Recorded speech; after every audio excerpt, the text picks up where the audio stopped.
నమస్తే అండి. ఇప్పుడు మీకు చూపించేది నేను గోధుమ పిండితో చేసే బెల్లం కావాలండి. గోధుమ పిండి తీసుకున్నానండి, కేజీ గోధుమ పిండి తీసుకున్నాను. అయితే నేను అర కేజీ మాత్రమే బెల్లం కావాలి చేస్తున్నానండి. అర కేజీ పిండిని ఒక పల్లీలో మనం వేసుకుని అందులో కాస్త సాల్టు, ఒక స్పూన్ సాల్ట్ చాలండి, ఒక స్పూన్ నెయ్యి అండి. నెయ్యి కానీ నూనె కానీ మన దగ్గర అందుబాటులో ఏదంటే అది వేసుకోవచ్చు అండి, ప్రాబ్లం లేదు. తర్వాత వాటన్నిటినీ కూడా కలిపేసి ముద్దలాగా చేసుకుందాం అండి, చపాతీ ముద్దలాగా. ముందుగా ఈ పిండి మొత్తం అంతా కూడా కలిపేటట్టుగా కూడా మనం చూసుకోవాలండి. పిండి మొత్తం అంతా చక్కగా కలిపేసేసుకుంటే అంతా కూడా మెత్తగా ఉంటుందండి. కలిపేసేసిన ఆ పిండి అలా కలుపుకున్నాక ఆ నూనె అవన్నీ వేసుకొని చపాతీ ముద్దలాగా కలుపుకున్నామండి. కలుపుకున్న తర్వాత చపాతీ పిండిలాగా కలుపుకుందామండి.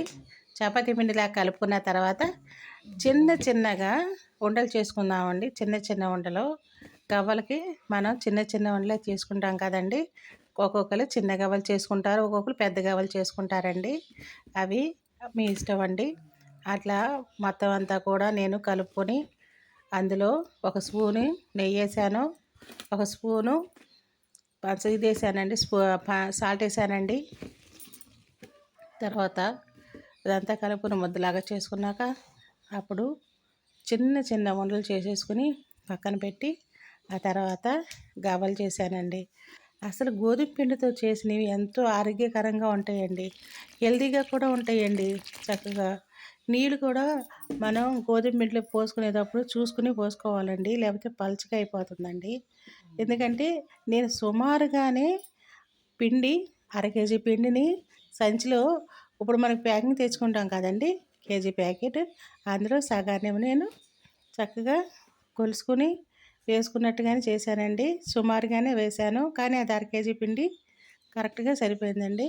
ఇదిగోనండి, ఇలా ముద్దలాగా చేసుకుని మనం పక్కన పెట్టుకుందామండి. ఒక పావు గంట సేపు నాననిద్దాం పిండిని, అప్పుడు మనకి మెత్తగా వస్తాయండి. బొంబాయి రవ్వ వేసుకుంటారండి, బొంబాయి రవ్వ వేసుకుంటే చక్కగా గుల్లగా ఉండి కరకరలాడతాయండి. కానీ గోధుమ పిండిలో మెత్తగా కావాలనుకుంటే మనం బొంబాయి రవ్వ వేయక్కర్లేదండి. మామూలుగా గోధుమ పిండిలో కాస్త నెయ్యి వేసుకుని కాస్త నూనె కానీ వేసుకొని చేసుకోవచ్చండి. ఇలా ఈ విధంగా సైజు ఈ విధంగా చేసుకున్నానండి నేను గవ్వలను. ఆ తర్వాత పాకం పడుతున్నానండి. పాకము అర కేజీ పంచదార అర కేజీ బెల్లం అండి వేసాను. అర కేజీ బెల్లం వేసి పాకం పడుతున్నాను. చక్కగా 2 యాలక్కాయలు వేసేసుకుని కొట్టుకుని వేసానండి. చాలా సువాసనగా ఉంటుంది కదండి. ఇప్పుడు మనం అది ఎలా తయారవుతుంది అనేది మనం ఎలా తెలుసుకోవాలంటే, ఒక పల్లీలో నీళ్ళు పోసుకొని ముద్దలాగా వచ్చిందనుకోండి, అప్పుడు బెల్లం పాకం తయారైపోయినట్టేనండి. ఇప్పుడు బెల్లం పాకం రెడీ అయిపోయిందండి. అందులో మనం బెల్లం గవ్వలో వేస్తున్నామండి. చాలా హెల్తీ, చాలా టేస్టీ అండి. ఈ బెల్లం గవ్వలకి చక్కటి ఆరోగ్యం ఇచ్చే గోధుమ పిండితో తయారు చేసుకుని ఈ గవ్వలు చక్కగా అందరూ కూడా ఇంట్లో తయారీ చేసుకొని చక్కగా మీరు ఈ రుచిని ఆస్వాదించండి. ఆహా అద్భుత అంటారండి. బెల్లం కావాలండి, చక్కగా నోట్లో వేసుకుని కరిగిపోతాయండి. చక్కగా మనం చేసుకునే విధానాన్ని బట్టి అవి వస్తూ ఉంటాయండి. చక్కగా ఇప్పుడు చూడండి, నేను ఎంతో మెత్తగా మృదువుగా ఉండే ఈ బెల్లం గవ్వలు నోట్లో పెట్టుకోగానే కరిగిపోతాయండి. మీరు కూడా ఒకసారి ట్రై చేయండి. ప్లీజ్ సబ్స్క్రైబ్ అండి, ప్లీజ్ సబ్స్క్రైబ్ చేసుకోండి నా ఛానల్, ప్లీజ్ లైక్ చేయండి.